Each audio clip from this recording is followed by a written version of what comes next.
All right, let's bring in Joey Wagner. And if you're watching this on YouTube, go back to the podcast. You can hear from Destiny Jackson about her commitment. That's the first half of this podcast.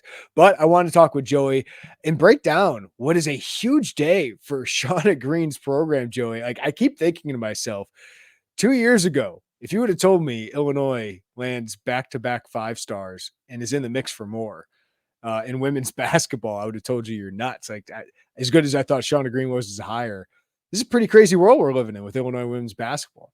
Yeah, it is, and it's happening so quickly. I think that's the thing that we really have to step back and kind of marvel at it is just how fast Shauna Green has turned this program into respectability and one that feels like it's on the doorstep of making some noise, right? And obviously the two back-to-back postseason appearances, and you started to see bear the fruits of that with Barry Wallace in the class of 2024, Destiny Jackson in the class of 2025, 2 5 stars. And as you mentioned, they're in the mix for more, and we'll get into that here in a second, Jeremy. But this, if you would have said, hey, look, it'll be a gradual build in 2028, 2029, they'll start to really get this thing rolling. I said, okay. I mean, of course, it's a Big Ten program in a spot that you can recruit major cities easily. That makes sense, but it turned so quickly, and just the immediate impact of winning. It's credit to Shauna and her staff. They have really elevated this in a hurry. She talked about it with us, Joe, and you cover this program so well, that this class of 2025 was really important for them. So what does it mean to get a player the caliber of Destiny Jackson to pair with Barry Wallace, a 5-star in the class of 2024, Gretchen Dolan, who's a Big Ten all-freshman player, and several other transfers that they've added? What's it mean to get Destiny Jackson as the first in this class? Yeah, it means that you've got someone who comes in, and in theory, I think the thinking is, and I read your story, Jeremy, and she should be ready to go immediately. And that doesn't, you say that and you think, oh, freshman leading the way, but they believe in her. They've got a blueprint for smaller guards, how to utilize them well. And it means that they matter. Illinois women's basketball matters in the state of Illinois for top talent, ready to play talent as freshmen. Like, some top talent's not ready to play. Some top talent was overvalued early and kind of plateaued, right? But Destiny Jackson isn't that. So for her to be able to come in, I would expect her to play immediately. Is that a start as a freshman? I don't know, right? But you've got a ton of minutes opening up in that backcourt, and you've got a really talented player who can come in and absorb those minutes and kind of build in a way that Makira Cook and Genesis Bryant did as undersized guards in the Big Ten who can still make an impact on winning basketball games. Yeah, and she just has this, profile of what Makira Cook kind of does offensively, right? Like, she's quick, she's a creator, she can shoot, she can get to the rim, and she's just a really good playmaker. I feel like her defensive potential might be even better. Like, she is I talked to Ahmad Starks, who's her trainer, the former Illini and former Whitney Young star. He said defensively, she's a dog. So she really gets after it on that end too. So, yeah, I think she's the type of two-way player that can make that kind of big impact right away, knowing she's going to go through growing pains, right? And an undersized guard, like, are they going to take over the Big Ten right away? Maybe not, but I think she can be a starter for this next wave pretty early in her career. Yeah, I think the thing that's also kind of been thrown around with her, if you want to think about it in the way of a Makira Cook comparison, both of them kind of have that attitude about them. Like, they've kind of got on the court that instinct that just don't really care that you're an undersized guard. Like, you can get where you want to go. You can do what you want to do. And, like, there's a confidence about them, a bravado about that with them. And that was something that had kind of been thrown around to me a little bit in terms of how they could be similar. And both of them, Makira Cook was willing to wear the weight of a rebuild with a coach she believed in, right? She could have, look, Makira Cook's a good Big Ten player. She could have gone to other schools. She didn't have to go to Illinois. She didn't have to stay at Dayton. She kind of wore the weight of this rebuild, didn't really blink twice at it, right? It's like, okay, well, I believe in Shauna. Let's go. And Destiny Jackson is kind of wearing the weight, and we'll see in the class of 2025, and even with some additions before her, if that weight gets kind of distributed a little bit more, that, hey, I think we can elevate this thing. Yeah. And like, you kind of took the baton from Makira Cook, and you're going to run with that. So that's just kind of another little subplot. And defensively, yeah, that was something mentioned, is she's a good defender, and she takes a lot of pride on that side of the ball. And that fits in with what Shauna Green and this coaching staff want. This was also, we talked about when kind of Brett Bielema took over, maybe Brad Underwood to an extent, but I think it's kind of comparable to Brett Bielema, that the Illinois football program was bad for so long that in-state recruiting was harder because they knew about you. They knew the warts that you had. When out of state, you go to Texas and Florida, they don't know. Let's just say Big Ten, whatever. They had some NFL guys there. But for women's basketball, it felt similar for Shauna, and that it's harder to get in with some of these kids who know the warts of what Illinois women's basketball had been. 7-77 under the previous head coach, right? So this has got to be a huge breakthrough in just that cell, along with Haven Smith out of Lincoln Way East last year. But they got some traction, and now you feel like you can break through in that city and in this state. Well, especially you say in that city at that school, Whitney Young is a good girls basketball program with good prospects coming out of it. Illinois in the class of 2023 really made a run at Skylar Jones, and we're really battling to get her. She goes to Arizona, which was a finalist for Destiny Jackson, and you keep Destiny Jackson home, and then you go and you get a Jasmine Brown Hager who spurned you, and she should have when Shauna Green got hired. There's not much to sell at that point. She goes to Mississippi State and circles back around, and this program looks like something that it can be. There's a future for this program. There's a plan in place. So beyond just getting that traction in the state, which is huge, right? You have to have a presence in your home state. It's the same thing we talked about football. Girls basketball is good here. It is. And there's a lot of really talented players in the state of Illinois. Not all Chicagoland. Downstate's got some really talented players as well. So to prove that you can be a destination in the state of Illinois, and then you can be a destination for 5 stars, right? Like, that if you're a talented player, what Illinois is showing now is you're not just going to have to go be a one-person band, right? You don't have to be there's talented players with you. Players want to play with good players. Yeah. They just do. It's not unique to any sport. And I think the ability to keep kind of stacking these good recruiting classes, and you look at that first class, the first true class of Shauna with Corey Allen, she was really, she's pretty high profile, top 100 kid. Gretchen Dolan, who wasn't as high profile, even though the scoring was, and she comes in and she just scores and scores and scores. As a freshman, you add Haven Smith and Barry Wallace, and now 25, this next wave, this after the COVID core wave, you get to start with a 5-star in-state guard at a school that you really want to be friendly with. Yeah, let's talk about this, because this year's exciting for Illinois women's basketball when you have your basically entire starting 5 come back outside of the center, Camille Hobby. And center is a big question mark for this team next year. But 1 through 4, they're really good. And their bench is going to get way better with Gretchen Dolan coming into her second year. Corey Allen potentially can make a bigger impact. Shea Bowen fully healthy in here. And Barry Wallace is a 5-star. It's just a much deeper team. So I'm interested to see who they play at the 4, who's coming off the bench, how much better those girls get. But this should be an NCAA tournament team. After 2 years ago making it, last year having a disappointing start, partly because Makaira Cook's head injury there, but ended the season with the WBIT championship. This could be a huge year for Illinois women's basketball, where maybe it's not even just sneaking into the tournament, but comfortably getting in. But then next year, it's a really new team, right? So Joey, talk me through, what do you think that group looks like? Who are the top players, and how does Destiny Jackson fit into all that? Yeah, it's going to be I think you should expect some growing pains early, right? And I would expect the non-conference schedule that year to kind of reflect hey, we're going to need to figure this thing out in November and December before you get into Big Ten play. But you look at someone like a Jasmine Brown Hager who's going to be stepping in to a bigger role, Jeremy. And that's what, just quickly, as a little tangent, that's what I like about how they attack the portal this year is you get players with multiple years of eligibility, so you can kind of bridge that gap. Players who maybe still need a little more seasoning, a little more and talented players too. Yeah, talented players who may be a little raw, right? Who you need to kind of work through and get a year in your system, who can contribute this year, but you would really expect to take that step next year. Then you would Gretchen Dolan looks like she's going to score a ton of points at Illinois. She just does. Barry Wallace, it sounds like she has just been kind of quietly, you don't really notice, and she's got 8 and 7, right? And she just goes like that, and it's not a huge production. It's not, there's just some players who quietly put up numbers. She's one of those players. So you would look at those two, and then of course you look at Destiny Jackson. They need a lead guard.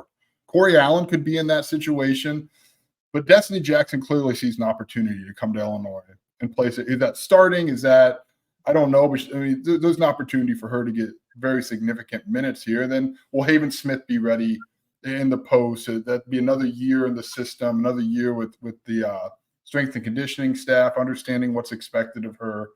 But I just feel like they bridged this pretty well, Jeremy. Now, these players have to take those steps. These freshmen who come in have to prove that they can be ready to go as freshmen. They've kind of set themselves up for this next push here.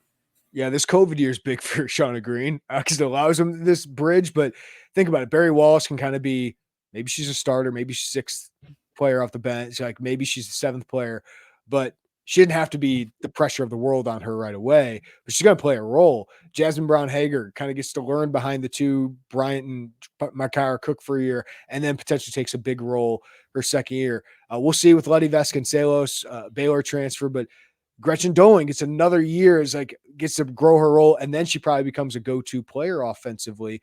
And then I think of like Shea Bolin, another top former recruit who's kind of going to play a role this season, along with Bryn Shoup Hill, is like a stretch forward. So there is like some continuity next year of the rotation, and then you bring in a Destiny Jackson, and what you hope is more talent, Joey. And we'll get to that here in a second. But it is kind of a nice way where you're going to get experience, where you're not just throwing a complete new team out there, because you're going to have some people who are in the rotation coming back and going into starting roles.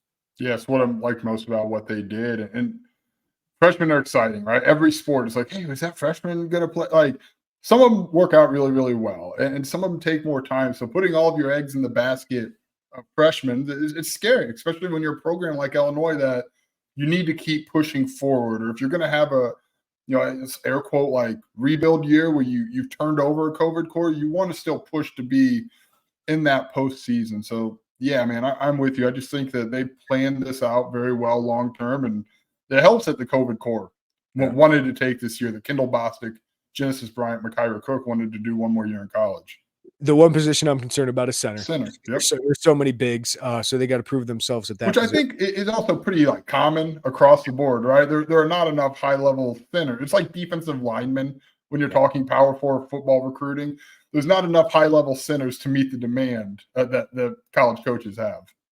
But Destiny Jackson, like they don't want to end there, Joey. They're going after some big names. So what should Illinois fans know? Like, who are the targets here? Right now, you would look at Divine Barrage. She's a number 5 ranked player in the class of 2025. Her and Destiny Jackson, teammates. I know you have a quote from Destiny in your story about her friendship and relationship with Divine. Illinois has pushed very, very, very hard on this one.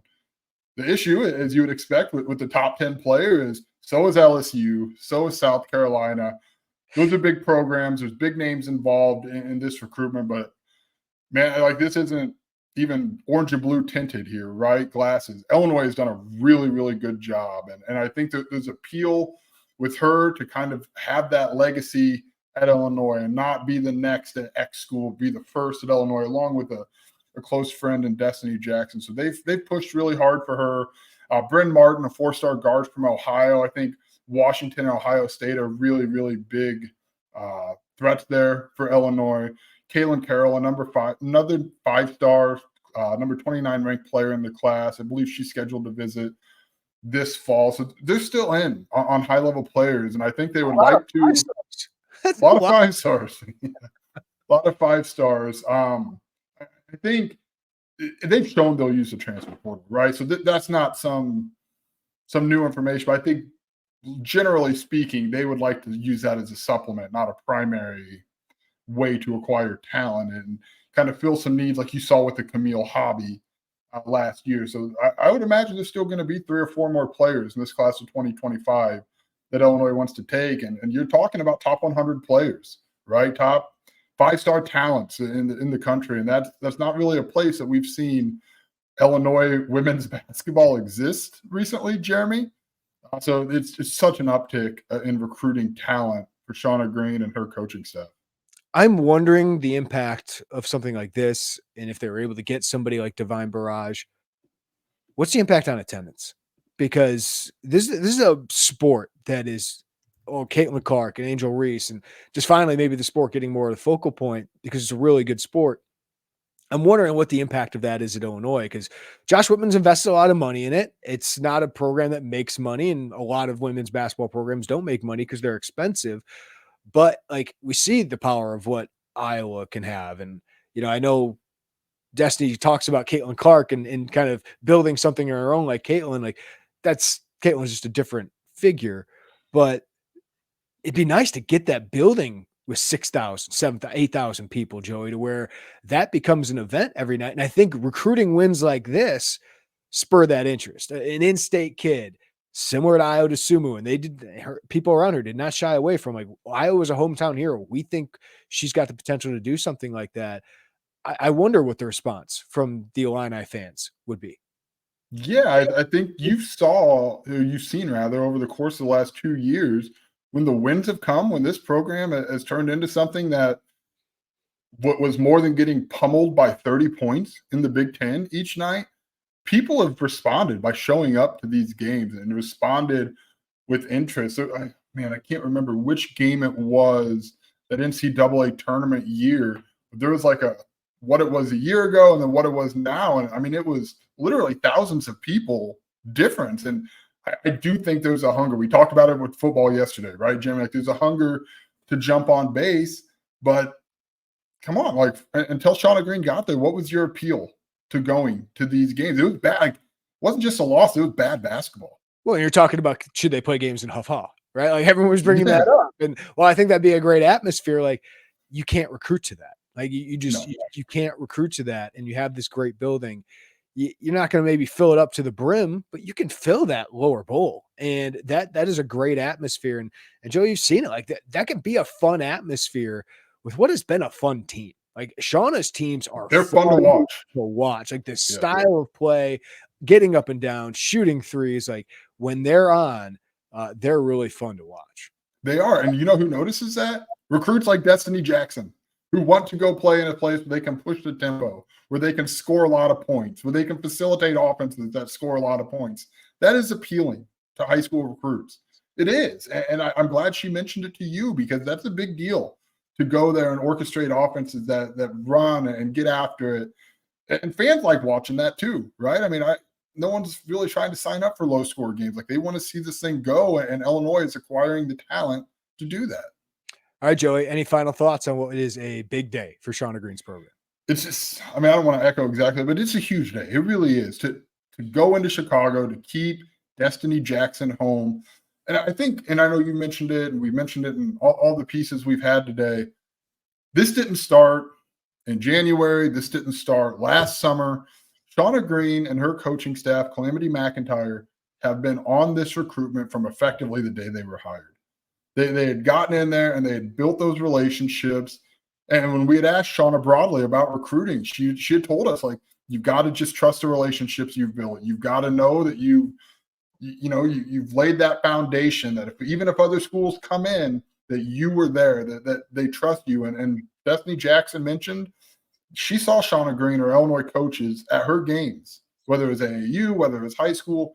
That presence matters. I think you just see – we talked about it in the portal, right? You get Makaira Cook because of the relationships, Genesis Bryant relationships you've established. Now this coaching staff has got some anchors here in Champaign. They've built those relationships in the state of Illinois where maybe they had them before at Dayton, but now you've got to really – you've got to double down on those. You've got to follow through with those, and they have. And that's landing you really good top talent in the state. And then you supplement that with the relationships you've built in Ohio or in that Midwest where you get a Barry Wallace. It's just that they are good at cultivating relationships. They're good on official visits. I know they like to keep them small where they can really let those relationships shine, and you don't have, you're not scattered throughout these official visit weekends or 2 days where you've got to be here and there. They want to focus in on one player, and they have effectively the whole team involved. It sounds like Corey Allen has turned into an ace recruiter for Illinois. And you're starting to see it all kind of come to light for Illinois. And the results are 5 stars and 5 stars and postseasons, and just things you haven't seen at this program in a while. Relationships, time, and winning, and doing things that Illinois women's basketball hasn't done in a long time. Joey Wagner, thank you, buddy. Appreciate you, man. All right. Thank you for listening to the Illini Inquirer podcast. Give us a follow, rating, review wherever you get your podcasts. If you're watching us on YouTube, hit that like button, hit the subscribe button as well, and hit the notifications bell. We appreciate you guys following us there. Everyone, have a great day. Take care of each other. We'll talk to you next time right here on the Illini Inquirer podcast.